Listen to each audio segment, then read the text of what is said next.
Bonsoir à tous et bienvenue dans ce point de l'actualité. En France, le salon du chocolat se poursuit à Paris. La Côte d'Ivoire participe à ce grand événement. Des artisans font la promotion du cacao Made in Côte d'Ivoire. Depuis plus de 10 ans, le Conseil Café Cacao accompagne les petits transformateurs locaux, des producteurs et des coopératives. Cette année encore, la tradition a été respectée. Près de 5 champions locaux sont sur le stand du Conseil Café Cacao. Un honneur fait à la Côte d'Ivoire. Depuis hier samedi au Maroc, le ministre de l'Enseignement supérieur Adama Diawara a reçu le prestigieux titre de docteur honoris causa de l'Université internationale d'Agadir. C'était au cours de la cérémonie de remise de diplôme à 500 étudiants, toutes filières confondues. Rappelons-le, le ministre de l'Enseignement supérieur est en mission au Maroc. Il en profite pour visiter les universités et s'imprégner du système de formation. Bientôt la fin des travaux de la mosquée Salam du Plateau. L'ambassadeur du Royaume d'Arabie Saoudite en Côte d'Ivoire y était ce vendredi en compagnie du ministre des Affaires étrangères. Léon Kakou Wadja Adom a reçu des mains du diplomate saoudien un chèque d'un peu plus de 1,8 milliard de francs CFA. Abdoulaye Koné. C'est une nouvelle qui va ravir plus d'un au sein de la communauté musulmane de Côte d'Ivoire, en l'occurrence celle du Plateau. Les travaux de la mosquée Salam, qui n'étaient pas totalement achevés, vont pouvoir reprendre, et cela grâce au soutien de l'Arabie Saoudite. Le Royaume a tenu son engagement en remettant ce vendredi au ministre des Affaires étrangères un chèque de près de 3 millions de dollars américains, soit 1,832 milliard de francs CFA. Concernant l'aide que l'Arabie Saoudite offre à la Côte d'Ivoire par rapport à la mosquée, et ça fait partie des domaines de coopération entre les deux pays.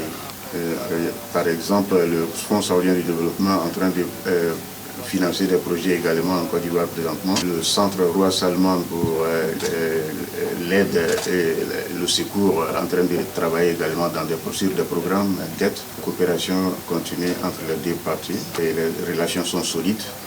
Cette remise de chèques renforce davantage la présence de l'Arabie Saoudite aux côtés de la Côte d'Ivoire dans ses différents projets de développement. Par ailleurs, le chef de l'État est attendu en Arabie Saoudite où il devrait participer à un double sommet économique dans les prochains mois. À cette occasion, nous allons signer un très important accord de coopération globale à l'intérieur duquel il y aura des accords sectoriels très importants également. Bâtie sur une superficie de 7500 mètres carrés, la mosquée Salam du Plateau compte 3 grands portiques qui donnent accès à une esplanade de 3500 places et une salle de prière de 3000 places. La date du début des travaux d'achèvement de l'édifice religieux n'a pas été dévoilée. Dans le reste de l'actualité, entre 2001 et 2012, au Bénin, environ 45% des forêts sacrées ont disparu ou ont été détruites. C'est ce qu'indique le Cercle pour la sauvegarde des ressources naturelles. Cette ONG essaie de préserver les forêts en travaillant avec les communautés.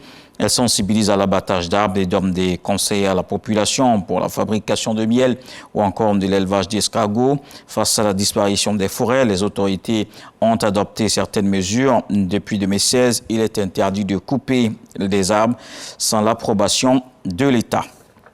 En sport, l'Afrique du Sud est championne du monde de rugby.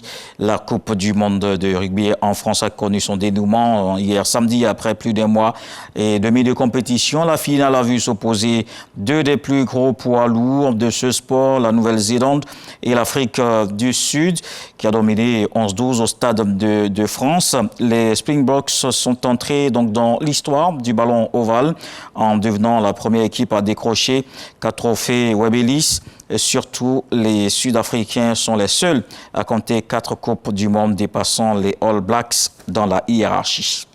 Et ce dimanche, près de 39 millions de Colombiens étaient appelés aux urnes pour les élections locales.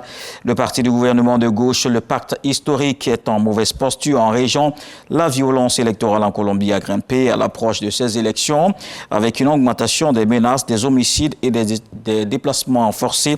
Le médiateur du bureau de défenseur du peuple a enregistré différents types de violences contre les sièges politiques. Les candidats, les électeurs, entre autres victimes, avec un total de 323 cas de janvier à septembre. On se retrouve à 20 h.